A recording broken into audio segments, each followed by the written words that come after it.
How AI recommends businesses in 2026. Nowadays, artificial intelligence and the LLMs are recommending lots of different companies, whether they're Fortune 500 companies or solopreneurs and tradesmen.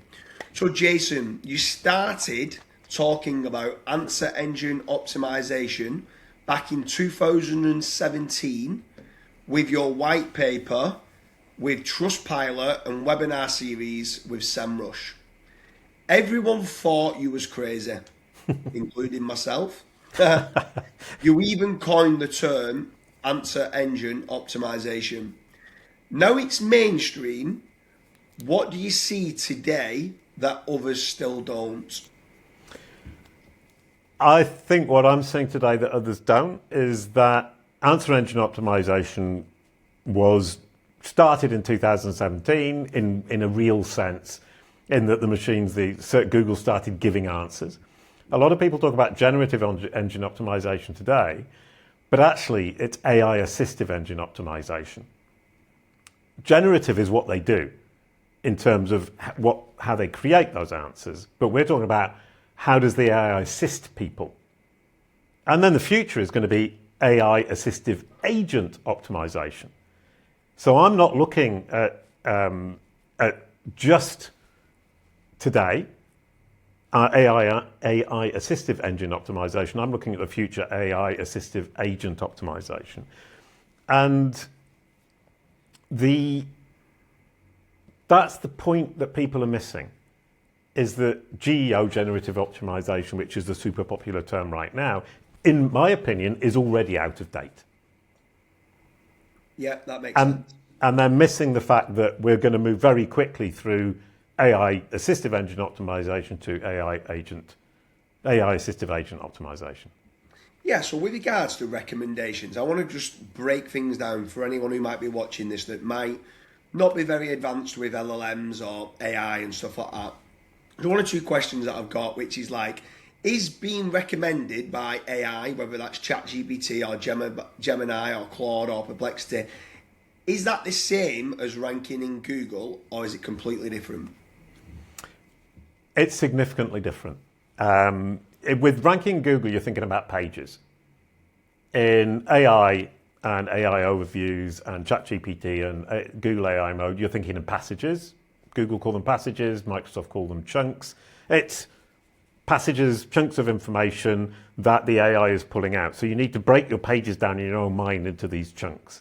So in order to get into those results in the AI, you need to be thinking about the different parts of the page that answer specific questions within the overall question. People talk about query fan out.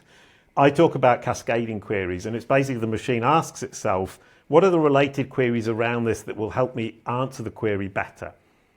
So if I ask who is Jason Barnard, the cascading queries, the query fan out is going to be, who is Jason Barnard? Jason Barnard reviews, Jason Barnard credentials, Jason Barnard career, so that it can answer the question better.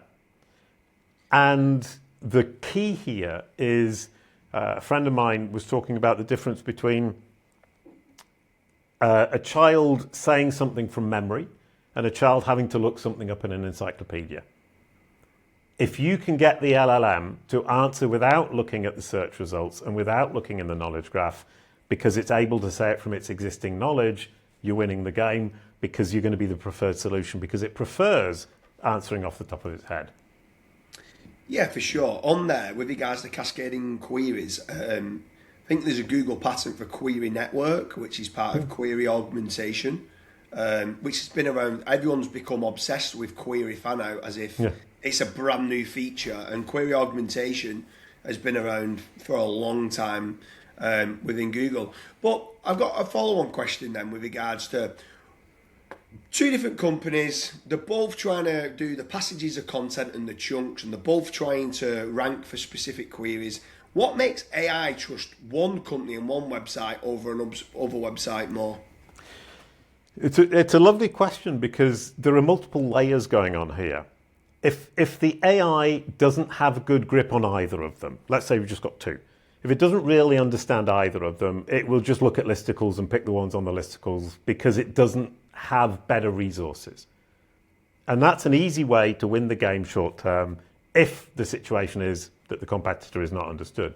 But if they understand both of them, i.e. it knows off the top of its head which one of them, what each one of them does and how they answer the question or solve the problem, they're going to look for the one that has the most credibility signals that it has picked up.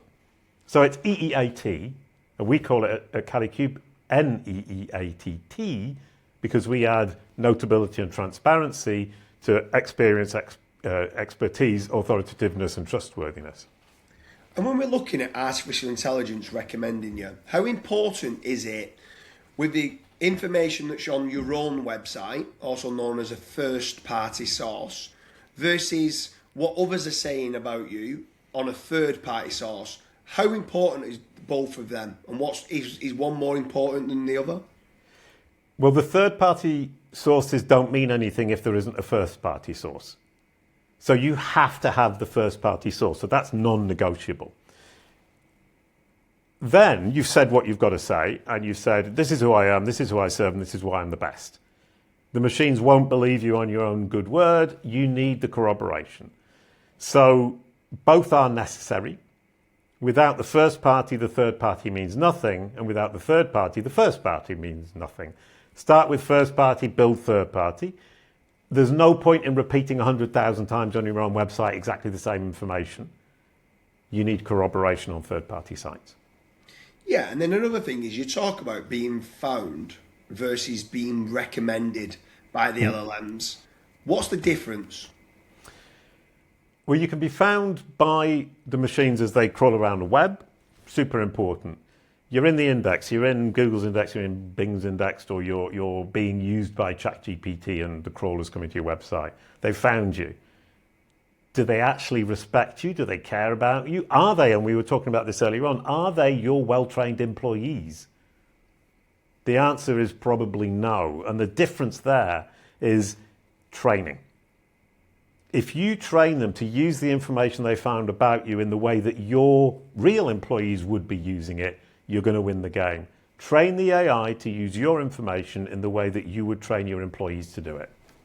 Yeah, I mean, here in episode number 2 in this playlist, we speak about the digital sales force, AI employees, recommending you at that 11th hour is the difference between you winning and losing a job to a competitor.